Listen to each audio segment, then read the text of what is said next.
बिस्मिल्लाहिर्रहमानिर्रहीम। अस्सलामुअलैकुम एवरीवन। आज का हमारा लेक्चर नंबर 8 है, जिसमें हम स्टडी करेंगे प्रेजेंट परफेक्ट कंटिन्यूस टेंस को। प्रेजेंट परफेक्ट कंटिन्यूस टेंस में दो मेन टर्म यूज होती हैं, सिंस एंड फॉर। अब सिंस कब यूज होता है और फॉर कब यूज होता है? सिंस हम किसी सेंटेंस में तब यूज करते हैं जब हमें टाइम का पता हो, और फॉर अननोन टाइम के लिए यूज होता है। She has been working since morning, वो मॉर्निंग से काम कर रही है। हम जानते हैं कि वो आज सुबह से काम कर रही है। He has been working for weeks, वो हफ्तों से काम कर रहा है। हम नहीं जानते वो एक हफ्ते से काम कर रहा है, 2 या 3 या कितने हफ्तों से काम कर रहा है। Positive sentences. पॉजिटिव सेंटेंसेस में हम बेसिक हैज और हैव बीन के साथ वर्ब और वर्ब के साथ आईएनजी फॉर्म का यूज करते हैं। She has been working really hard. Main verb follows ING form. Main verb के साथ हमेशा आईएनजी फॉर्म होगी, और has as a helping verb use होगा, और एडिशनल हेल्प बीन से आएगी। मतलब 3 चीजें बेसिक हम सेंटेंस में यूज होंगी। एक आईएनजी फॉर्म होगी जो कि वर्ब के साथ यूज होगी, और has as a helping verb होगा, और हमें जो एडिशनल हेल्प मिलेगी वो बीन से मिलेगी। सेंटेंसेस में नेगेटिव सेंटेंसेस में हैज और हैव या हैज के साथ हम नॉट का यूज करेंगे, देन हमने बीन यूज करना है। ये नहीं कि हैज हैव के साथ बीन यूज करके फिर नॉट, नहीं, बल्कि हैज और हैव के बाद नॉट यूज करना है, फिर हमने बीन यूज करना है। देन वर्ब, तो वर्ब के साथ आईएनजी फॉर्म का यूज करना है। देखिए एग्जांपल में कि she has not been studying really hard. हम यहाँ भी ये भी कह सकते थे कि she has been not studying really hard, but ये रूल्स में नहीं है। स्ट्रक्चर के मुताबिक हमने हैज के बाद नॉट यूज करना है, देन हमने बीन की एडिशन करनी है।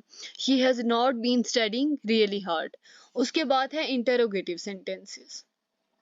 इंटरोगेटिव सेंटेंसेस में हमने हैज और हैव के साथ के बाद सब्जेक्ट यूज करना होता है, देन हमने बीन यूज करना है। सपोज अब एग्जांपल देखें कि have you been studying really hard. हमने हैव के बाद हेल्पिंग वर्ब के बाद हमने यू यानी कि सब्जेक्ट यूज किया, देन हमने बीन को यूज किया। Have you been studying really hard.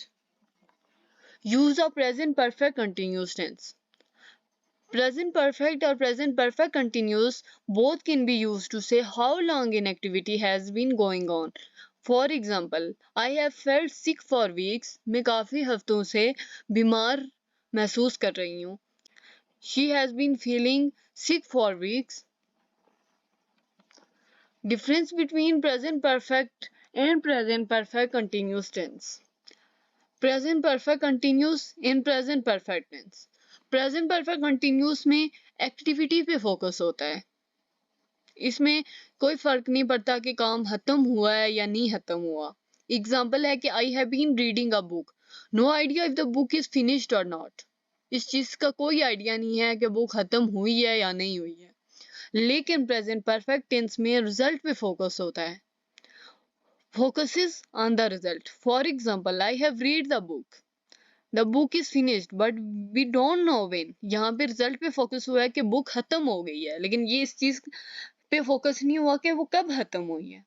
Present perfect always talks about unfinished time. Present perfect tense में हमेशा अनफिनिश्ड टाइम के बारे में बात होती है।